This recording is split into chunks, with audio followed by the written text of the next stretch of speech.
Hare Krishna, everyone. Welcome back to the daily readings of Srila Prabhupada's books, where we have an opportunity to associate together with Srila Prabhupada in the center and his intimate followers in the center, and the Srimad-Bhagavatam, which is the literary incarnation of Krishna, in the center. This is the way to keep Srila Prabhupada and to keep Krishna in the center of our lives. And I hope all of you are safe and well and happy. I hope that you're relishing hearing the Srimad-Bhagavatam every day, and I hope that you are able to chant and hear nicely and get a taste for what it's like, for what real life is like in the spiritual world. I was listening to a room conversation. Well, actually, it was a class in New Mayapur, 1976, and Srila Prabhupada was starting to get heavy coughs, and his health was starting to go down, and he gave a Bhagavad Gita class on the famous verse Man Mana Bhavamad Bhakto Madhyaji Mam Namaskuru. And he taught for 10 minutes only. And then he threw it open to the devotees to discuss on certain points. And it was so funny. The devotees were asking the typical questions that we still hear every time we speak, and question answers come up. Things like, well, Srila Prabhupada, how do we judge how much is for Krishna and how much is for us? And he just immediately said, there's nothing for us. It's all for Krishna. To the extent that you have for us, then we will be suffering. And to the extent that you're doing for Krishna and remembering Krishna while you do your service, then you'll be in ecstasy. Anyway, the point I'm making is that Prabhupada was always making this point, that Krishna consciousness is not difficult. It's not difficult to chant Hare Krishna. It's not difficult to honor Krishna Prasadam. It's not difficult to hear the Srimad-Bhagavatam in the association. In fact, it's not only not difficult, it is the true pleasure of life. And there was one who asked something like, what happens when we can't do something we want to do in devotional service, when we don't succeed, and what to do then? And Prabhupada says, you can't chant Hare Krishna? You can't remember Krishna? He said, there is no failure in Krishna consciousness. Period. What is the difficulty? And everybody started spontaneously giggling and laughing, and he was just, you could feel it, him change the whole atmosphere. Anyway, here we are, locked down, dragged out. I'm going to be 74 years old on 30th of July, and nowadays the over 70s, they're the last in the queue, going to be the last to be able to get out the door, whatever. But I'm happier. I've never been happier in my life, and I'm not joking. I'm telling the truth. So there you have it. The other day, one man called me from the NHS, or a group that is, trying to help seniors. And he called me up and he said, so, are you okay? You need anybody to help you get groceries or medicine or something like that? I said, yeah, I'm okay, I'm fine. And he said, you don't sound like you're over 70. What's going on? Are you sure you're not scamming me? And I said, no, I've been a monk for 47 years. I've been following strict spiritual principles, and this is the result. Leading a clean life, eating right. He said, oh, really? That's very interesting. I don't know if I'm going to meet him, but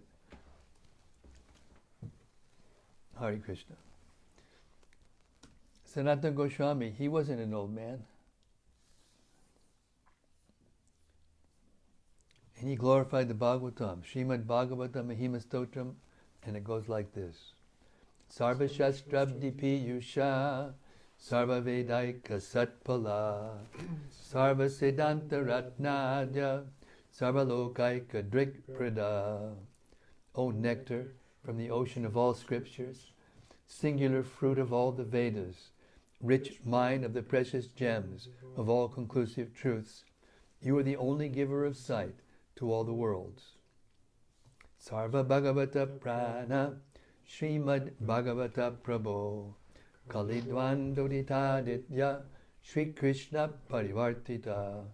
O life air of all the Supreme Lord's devotees, O Master, Srimad Bhagavatam, you are the sun risen in the darkness of Kali. You are the exact image of Sri Krishna.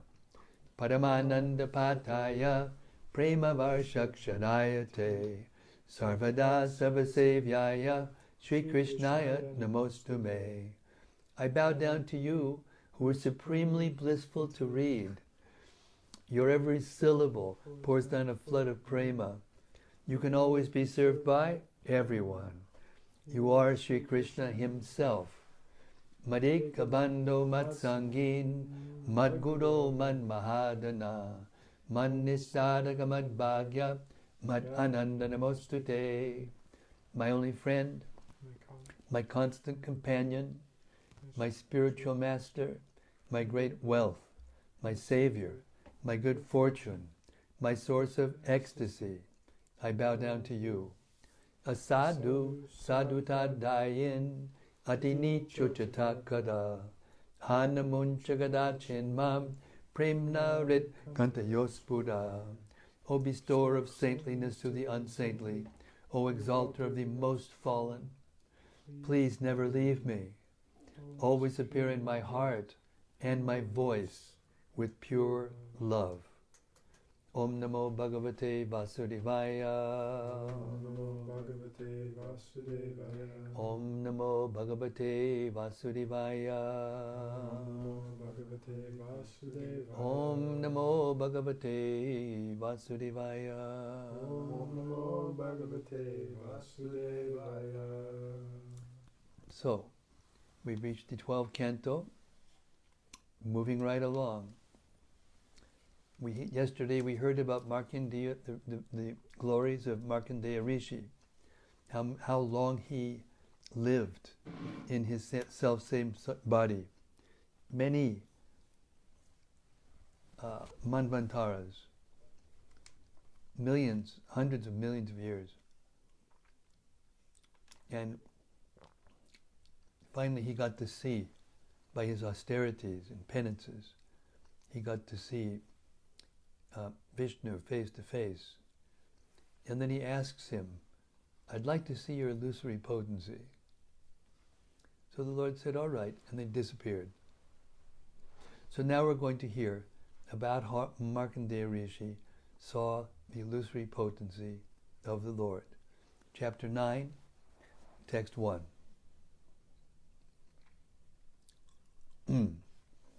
Sutta Goswami said, the Supreme Lord Narayana, the friend of Nara, was satisfied by the proper glorification offered by the intelligent sage Markandeya.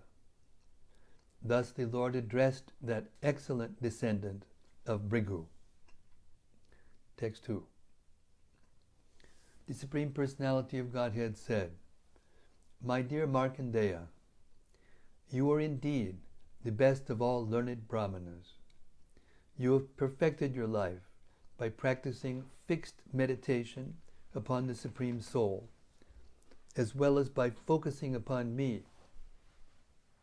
Your undeviating devotional service, your austerities, your study of the Vedas, and your strict adherence to regulated principles. Text 3. We are perfectly satisfied with your practice of lifelong celibacy. Please choose whatever benediction you desire, since I can grant your wish. May you enjoy all good fortune. Purport. Srila Vishwanath Chakrabarti Thakur explains that the Lord used the plural form in the beginning of this verse, "We are satisfied," because he was referring to himself along with Shiva and Uma, who will later be glorified by Markandeya. The Lord then used the singular, "I am the bestower of benedictions," because ultimately only Lord Narayana, Krishna, can award the highest perfection of life, eternal Krishna consciousness. Text 4. The sage said, "O Lord of Lords, all glories to you. O Lord Achyuta, you remove all distress for the devotees who surrender unto you. That you have allowed me to see you is all the benediction I want." Text 5. Such demigods as Lord Brahma achieved their exalted positions simply by seeing your beautiful lotus feet after their minds had become mature in yoga practice. And now, my Lord, you have personally appeared before me. Purport. Markandeya Rishi points out that exalted demigods like Lord Brahma achieved their positions simply by glimpsing the Lord's lotus feet. And yet Markandeya Rishi was now able to see Lord Krishna's entire body. Thus, he could not even imagine the extent of his good fortune. Text 6. O lotus-eyed Lord, O crest jewel of renowned personalities, although I am satisfied simply by seeing you, I do wish to see your illusory potency, by whose influence the whole world, together with its ruling demigods, considers reality to be materially variegated. Purport. A conditioned soul sees the material world to be constituted of independent, separate entities. Actually, all things are united. Actually, all things are united, being potencies of the Supreme Lord. Markandeya Rishi is curious to witness the exact process by which Maya, the Lord's bewildering potency, casts living beings into illusion. Text 7. Sutta Goswami said, O wise Shaunaka, thus satisfied by Markandeya's praise and worship, the Supreme Personality of Godhead, smiling, replied, So be it, and then departed for his hermitage at Badrik Ashram. Purport. The words Bhagavan and Ishvara in this verse refer to the Supreme Lord in his incarnation as the twin sages, Nara and Narayana. According to Srila Vishwanath Chakrabarti Thakur, the Supreme Lord smiled ruefully because he prefers that his pure devotees stay away from his illusory energy. Curiosity to see the illusory energy of the Lord sometimes develops into sinful material desire. Nonetheless, to please his devotee Markandeya, the Lord granted his request, just as a father who cannot convince his son to give up pursuing a harmful desire may let him experience some painful reaction so that he will then voluntarily desist. Thus, understanding what would soon happen to Markandeya, the Lord smiled as he prepared to display the illusory potency to him.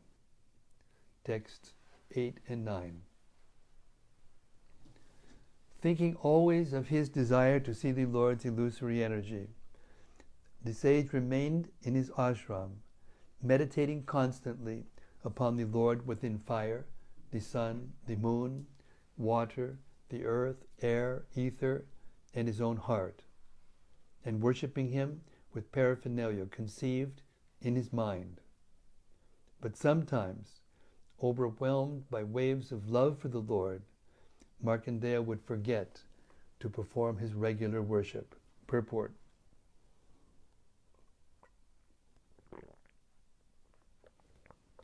It is apparent from these verses that Markandeya Rishi was a great devotee of Lord Krishna. Therefore he wanted to see the illusory energy of the Lord, not to fulfill some material ambition, but to learn how his potency is working. Text 10. O Brahmana Shonaka, best of the Bhrigus, one day, while Markandeya was performing his evening worship on the bank of the Pushpabhadra, a great wind suddenly arose. Text 11. That wind created a terrible sound and brought in its wake fearsome clouds that were accompanied by lightning and roaring thunder, and that poured down on all sides torrents of rain as heavy as wagon wheels. Text 12. Then the four great oceans appeared on all sides, swallowing up the surface of the earth with their wind-tossed waves. In these oceans were terrible sea monsters, fearful whirlpools, and ominous rumblings. 13. The sage saw all the inhabitants of the universe, including himself, tormented within and without by the harsh winds, the bolts of lightning, and the great waves rising beyond the sky. As the whole earth flooded, he grew perplexed and fearful. Purport. Here the word Chaturvidam refers to the four sources of birth for conditioned souls: embryos, eggs, seeds, and perspiration. 14. Even as Markandeya looked on, the rain pouring down from the clouds filled the ocean more and more, until that great sea, its waters violently whipped into terrifying waves by hurricanes, covered up all the earth's islands, mountains, and continents. Text 15. The water inundated the earth, outer space, heaven, and the celestial region. Indeed, the entire expanse of the universe was flooded in all directions, and out of all its inhabitants, only Markandeya remained. His matted hair scattered, the great sage wandered about alone in the water, as if dumb and blind. Text 16. Tormented by hunger and thirst, attacked by monstrous makaras and timingilifish, and battered by the wind and waves, he moved aimlessly through the infinite darkness into which he had fallen. As he grew increasingly exhausted, he lost all sense of direction and could not tell the sky from the earth. 17 and 18. At times he was engulfed by the great whirlpools. Sometimes he was beaten by the mighty waves, and at other times the aquatic monsters threatened to devour him as they attacked one another. Sometimes he felt lamentation, bewilderment, misery, happiness, or fear, and at other times he experienced such terrible illness and pain that he felt himself dying. 19. Countless millions of years passed as Markandeya wandered about in that deluge, his mind bewildered by the illusory energy of Lord Vishnu, the Supreme Personality of Godhead. Text 20. Once, while wandering in the water, the Brahmana Markandeya discovered a small island upon which stood a young banyan tree bearing blossoms and fruits. 21. Upon a branch of the northeast portion of that tree, he saw an infant boy lying within a leaf. the child's effulgence was swallowing up the darkness.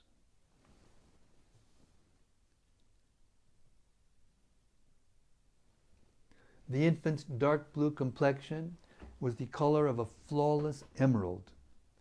His lotus face shone with the wealth of beauty, and his throat bore marks like the lines on a conch shell. He had a broad chest, a finely shaped nose, beautiful eyebrows, and lovely ears that resembled pomegranate flowers, and that had inner folds like the conch shell's spirals. The corners of his eyes were reddish like the whorl of a lotus, and the effulgence of his coral-like lips slightly reddened the nectarian, enchanting smile on his face. As he breathed, his splendid hair trembled, and his deep navel became distorted by the moving folds of skin on his abdomen, which resembled a banyan leaf. The exalted Brahmana watched with amazement as the infant took hold of one of his lotus feet with his graceful fingers, placed a toe within his mouth, and began to suck. Purport. The young child was the Supreme Personality of Godhead. According to Srila Vishwanath Chakravarti Thakur, Lord Krishna wondered, so many devotees are hankering for the nectar of my lotus feet. Therefore, let me personally experience that nectar. Thus the Lord, playing like an ordinary baby, began to suck on his toes.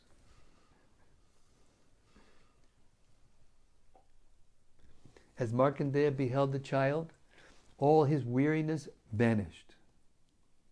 Indeed, so great was his pleasure that the lotus of his heart, along with his lotus eyes, fully blossomed, and the hairs on his body stood on end.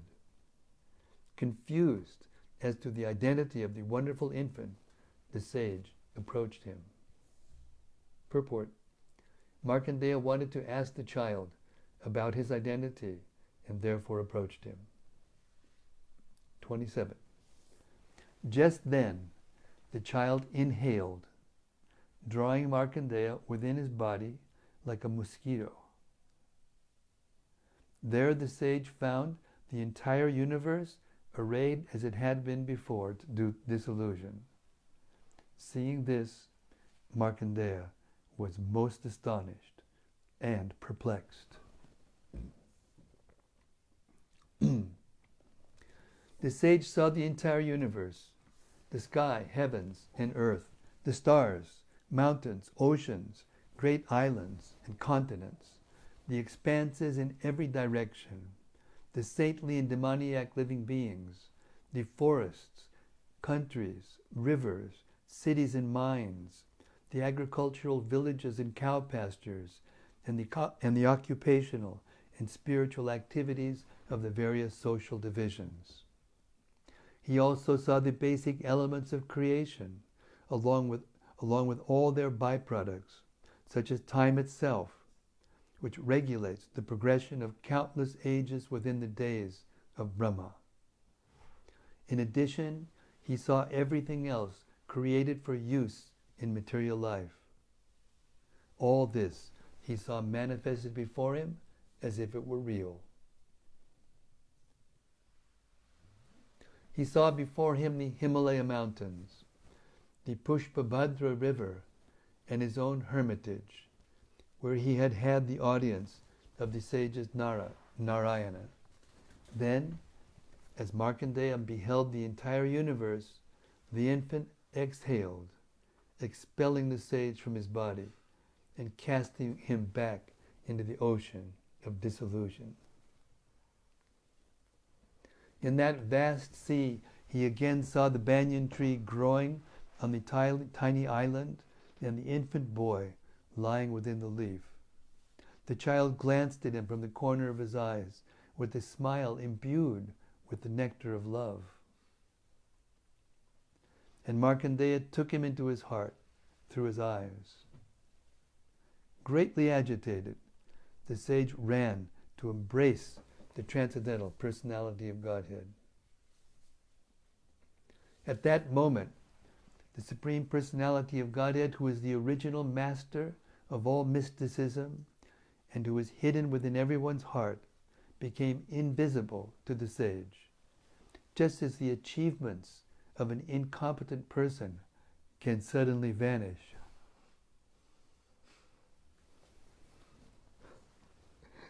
Text 34. After the Lord disappeared, O Brahmana, the banyan tree, the great water, and the dissolution of the universe all vanished as well, and in an instant Markandeya found himself back in his own hermitage, just as before. Thus end the purports of the humble servants of His Divine Grace A.C. Bhaktivedanta Swami Prabhupada to the 12th canto, 9th chapter of Srimad-Bhagavatam, entitled Markandeya Rishi Sees the Illusory Potency of the Lord. Jai. Oh, to baby Krishna ki jai. Markandeya Rishi ki jai. The dissolution of the universe ki jai. Lord Premanandi. Hari Hari Bo. Well, that was quite a ride. That was a great verse, wasn't it? Just as the achievements of an incompetent person can suddenly vanish.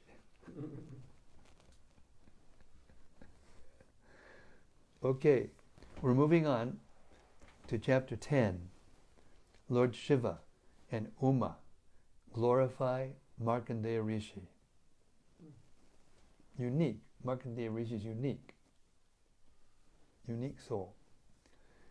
In this chapter, Sri Sutta Goswami describes how Markandeya Rishi receives benedictions from Lord Shiva. Once, as Lord Shiva was traveling in the sky with his wife, Parvati, he came across Sri Markandeya, merged in meditative trance. At the request of Parvati, Lord Shiva presented himself before the sage to grant him the result of his austerities. Coming out of his trance, Sri Markandeya saw Lord Shiva, the spiritual master of the three worlds, together with Parvati, and he worshipped them by offering them obeisances, words of greeting, and a sitting place. Then Lord Shiva praised the saintly devotees of the personality of Godhead and requested Sri Markandeya to choose whatever benediction he desired. Markandeya begged for unflinching devotion to the Supreme Lord Sri Hari, to the devotees of the Supreme Lord, and to Lord Shiva himself. Satisfied with Markandeya's devotion, Lord Shiva awarded him the boons of renown, freedom from old age and death, until the time of the universal dissolution, knowledge of all three phases of time, renunciation, realized knowledge, and the position of a teacher of the Puranas. Those who chant and hear the story of Markandeya Rishi will attain liberation from material life, Haribol, which is based on the accumulated desires generated from fruitive work. Text 1. Sutta Goswami said, the Supreme Lord Narayana had arranged this opulent display of his bewildering potency. Markandeya Rishi, having experienced it, took shelter of the Lord. Sri Markandeya said, O Lord Hari, I take shelter of the soles of your lotus feet, which bestow fearlessness upon all who surrender to them. Even the great demigods are bewildered by your illusory energy, which appears to them in the guise of knowledge. Purport.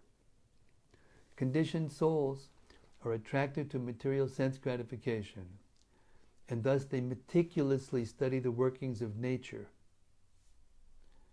Although they appear to be advancing in scientific knowledge, they become increasingly entangled in their false identification with the material body, and therefore increasingly merged into ignorance.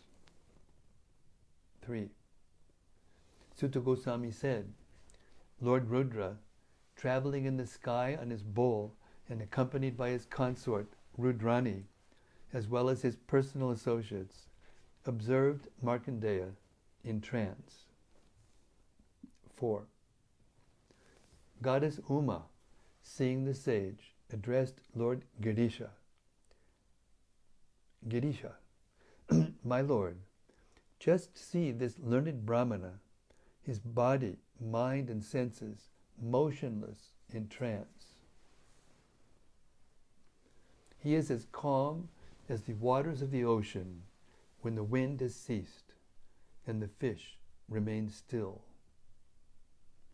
Therefore, my lord, since you bestow perfection on the performers of austerity, please award this sage the perfection that is obviously due him. Text 6.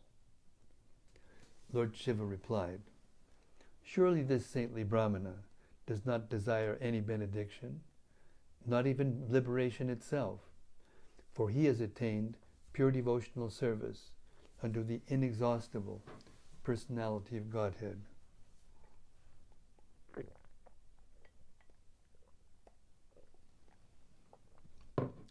Purport. The words Naivich chat yashitashat kwapi, Naivich chat yashishat kwapi indicate that Markandeya Rishi was uninterested in any award available on any planet within the universe. Nor did he want liberation, for he had achieved the Supreme Lord himself. Still, my dear Bhavani, let us talk with this saintly personality. After all, association with saintly devotees is man's highest achievement. Sutta Goswami said, having spoken thus, Lord Shankara, the shelter of pure souls, master of all spiritual sciences, and controller of all embodied living beings, approached the sage. Because Markandeya's material mind had stopped functioning, the sage failed to notice that Lord Shiva and his wife, the controllers of the universe, had personally come to see him. Markandeya was so absorbed in meditation that he was unaware of either himself or the external world. Understanding the situation very well, the powerful Lord Shiva employed his mystic power to enter within the sky of Markandeya's heart, just as the wind passes through an opening.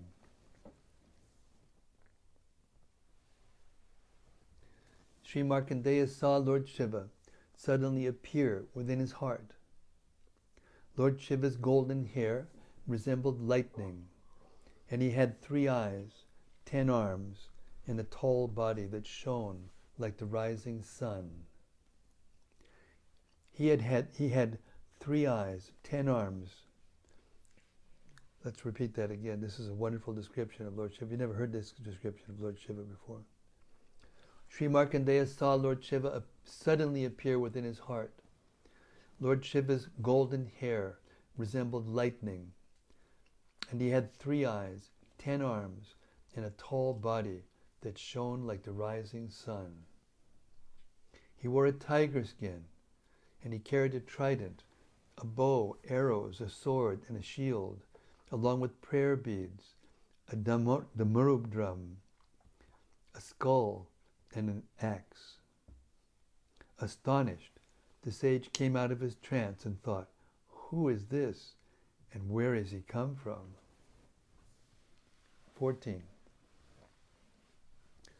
Opening his eyes, the sage saw Lord Rudra, the spiritual master of the 3 worlds, together with Uma and Rudra's followers. Markandeya then offered his respectful obeisances by bowing his head. Purport. When Markandeya Rishi saw Lord Shiva and Uma within his heart, he immediately became aware of them, and thus also of his own individual self. During his trance, on the other hand, he had simply been absorbed in awareness of the Supreme Lord, and had thus forgotten himself as the conscious perceiver. Markandeya worshipped Lord Shiva along with Uma and Shiva's associates by offering them words of welcome, sitting places, water for washing their feet, scented drinking water, fragrant oils, flower garlands, and arati lamps. Markandeya said, O mighty Lord, what can I possibly do for you who were fully satisfied by your own ecstasy? Indeed, by your mercy, you satisfied this entire world. 17. Again and again, I offer my obeisances unto you, O all auspicious, transcendental personality. As the Lord of goodness, you give pleasure. In contact with the mode of passion, you appear most fearful, and you also associate with the mode of ignorance. Sutta Goswami said, Lord Shiva, the foremost demigod and the shelter of the saintly devotees, was satisfied with Markandeya's praise. Pleased, he smiled and addressed the sage.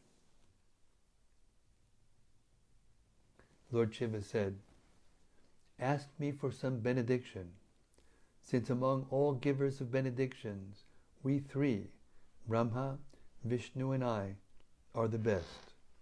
Seeing us never goes in vain, because simply by seeing us, immortal achieves immortality. The inhabitants and ruling demigods of all planets, along with Lord Brahma, the Supreme Lord Hari and I, glorify, worship, and assist those brahmanas who are saintly, always peaceful, free of material attachment, compassionate to all living beings, purely devoted to us, devoid of hatred, and endowed with equal vision. These devotees do not differentiate between Lord Vishnu, Lord Brahma, and me, nor do they differentiate between themselves and other living beings. Therefore, because you are this kind of saintly devotee, we worship you. Purport. Lord Brahma and Lord Shiva are respectively manifestations of the creating and annihilating potencies of the personality of Godhead, Vishnu. This unity exists among these three ruling deities of the material world. One should not, on the basis of the modes of nature, find material duality within the ruling potency of the Supreme Lord, although that potency is manifested in three divisions as Brahma, Vishnu, and Shiva. Mere bodies of water do not constitute holy places, nor are lifeless statues of the demigods actual worshipable deities. Because external vision fails to appreciate the higher essence of the holy rivers and the demigods, these purify only after a considerable time. But devotees like you purify immediately, just by being seen. This is a very famous verse. Let's hear the Sanskrit. Na yam mayani tirtani na devas chetano jitaha te punan jurukalena yuyam darshanamatrataha. Mere bodies of water do not constitute holy places, nor are lifeless statues of the demigods actual worshipable deities. Because external vision fails to appreciate the higher essence of the holy rivers and the demigods, these purify only after a considerable time. But devotees like you purify immediately, just by being seen. Text 24. By meditating upon the Supreme Soul, performing austerities, engaging in Vedic study, and following the regulative principles, the Brahmanas sustain within themselves the three Vedas, which are non-different from Lord Vishnu, Lord Brahma, and me. Therefore I offer my obeisances unto the Brahmanas. Purport. A pure devotee of the Supreme Lord is considered the most elevated of Brahmanas, since all spiritual endeavor culminates in the loving service of God. I'll read that again. A pure devotee of the Supreme Lord is considered the most elevated of Brahmanas, since all spiritual endeavor culminates in the loving service of God. 25. Even the worst sinners and social outcasts are purified just by hearing about or seeing personalities like you. Imagine then how purified they become by directly speaking with you. Sutta Goswami said, drinking with his ears Lord Shiva's nectarian words, full of the confidential essence of religion, Markandeya Rishi could not be satiated. Purport. Markandeya Rishi was not eager to hear himself praised by Lord Shiva, but he appreciated Lord Shiva's deep realization of religious principles and therefore desired to hear more. Markandeya, having been forced by Lord Vishnu's illusory energy to wander about for a long time in the water of disillusion, had become extremely exhausted. But Lord Shiva's words of nectar vanquished his accumulated suffering. Thus he addressed Lord Shiva. Purport. Markandeya Rishi had desired to see Lord Vishnu's illusory energy and had suffered extensive miseries. But now, in the person of Shiva, Lord Vishnu again appeared before the sage and relieved all his suffering by imparting blissful spiritual instructions. Sri Markandeya said, it is indeed most difficult for embodied souls to understand the pastimes of the universal controllers. For such lords bow down to it is indeed most difficult for embodied souls to understand the pastimes of the universal controllers. For such lords bow down to and offer praise to the very living beings they rule. Purport. In the material world, conditioned souls strive to lord it over one another. Therefore they cannot understand the pastimes of the actual lords of the universe. Such bona fide lords have a wonderfully magnanimous mentality, and thus sometimes bow down to the most qualified and saintly among their own subjects. 29. Generally, it is to induce embodied souls to accept religious principles that the authorized teachers of religion exhibit ideal behavior while encouraging and praising the proper behavior of others. This apparent humility is simply a show of mercy. Such behavior of the Supreme Lord and his personal associates, which the Lord effects by his own bewildering potency, does not spoil his power any more than a magician's powers are diminished by the exhibition of tricks. 31 and 32. I offer my obeisances to that Supreme Personality of Godhead, who has created this entire universe simply by his desire, and then entered into it as the Supersoul. By making the modes of the nature act, he seems to be the direct creator of this world, just as a dreamer seems to be acting within his dream. He is the owner and ultimate controller of the three modes of nature, yet he remains alone and pure, without any equal. He is the supreme spiritual master of all, the original personal form of the Absolute Truth. What a definition of God, of the Absolute Truth. Shall we hear this again? I offer my obeisances to that Supreme Personality of Godhead, who has created this entire universe simply by his desire and then entered into it as the Supersoul. By making the modes of nature act, he seems to be the direct creator of this world, just as a dreamer seems to be acting within his dream. He is the owner and ultimate controller of the three modes of nature, yet he remains alone and pure, without any equal. He is the supreme spiritual master of all, the original personal form of the Absolute Truth. Purport. The Supreme Lord releases his material potencies, and by their interaction, creation takes place.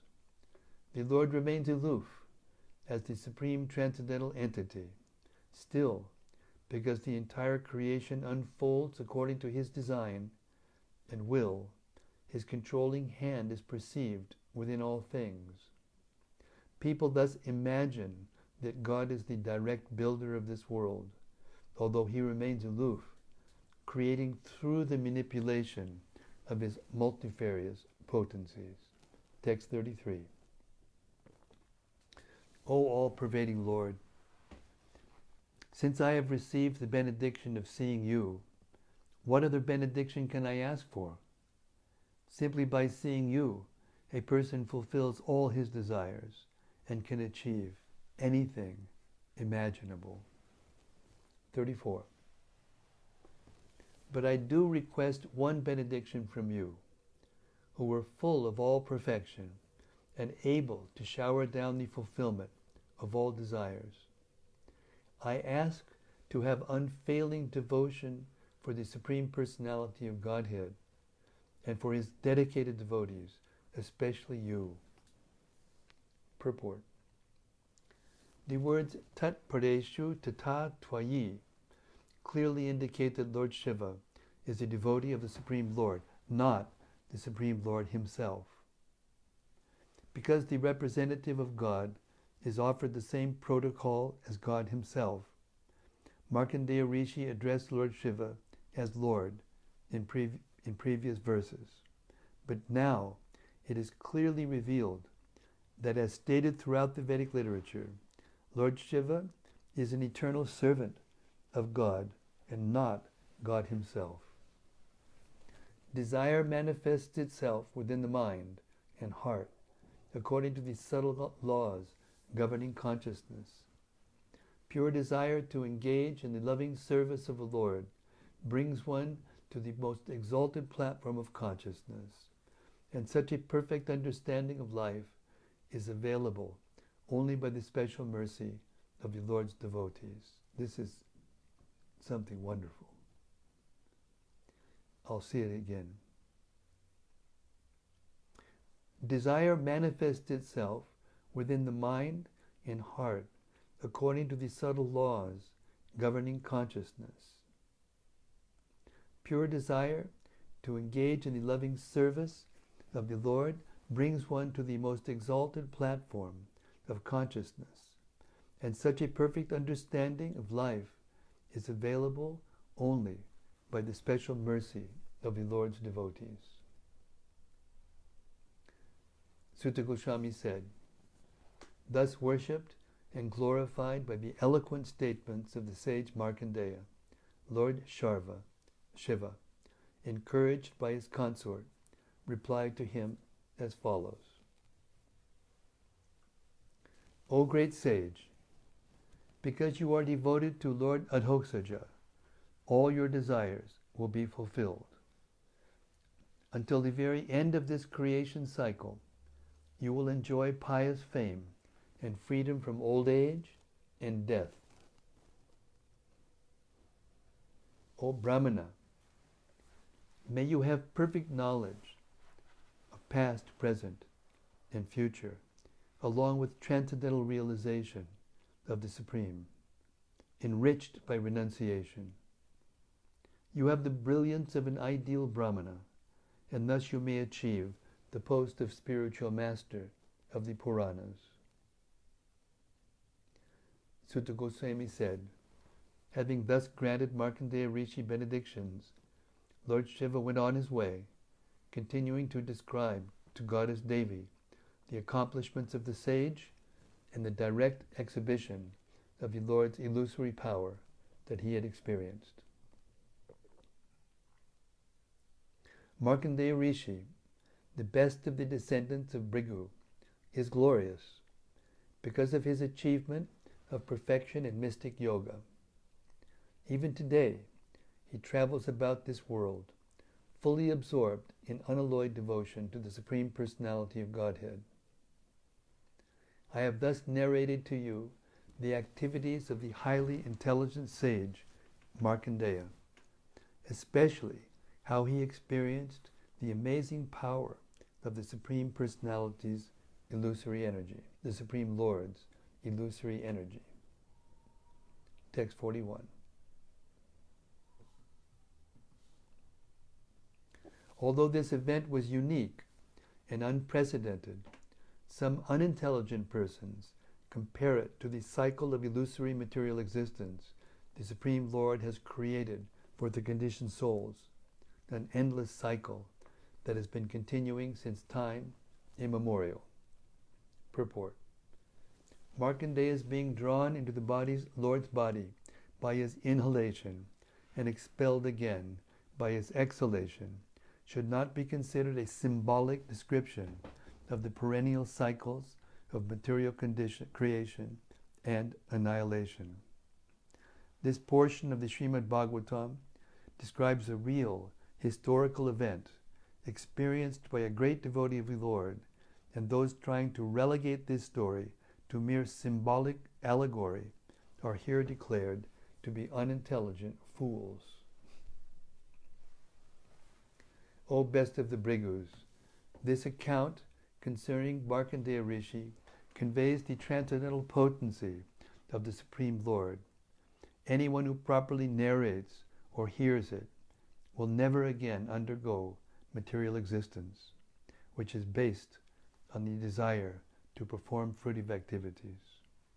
Thus end the purports of the humble servants of His Divine Grace, A.C. Bhaktivedanta Swami Prabhupada, to the 12th Canto, 10th chapter of Srimad-Bhagavatam, entitled Lord Shiva and Uma glorify Markandeya Rishi. Jai Haribol. Markandeya Rishi ki jai, Lord Shiva ki jai, Goddess Uma ki jai, Bol Premanandi Hari Haribol. Are you okay?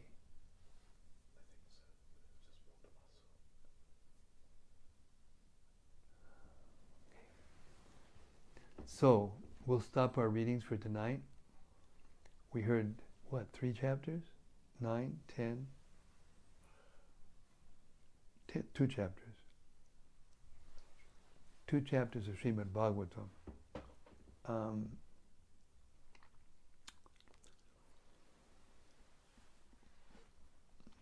I don't know if there's anything to say after that, but if anybody has anything to say, please be my guest.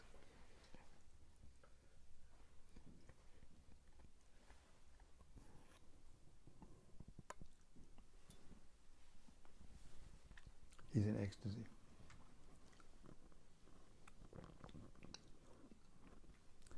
The glories of pure devotee.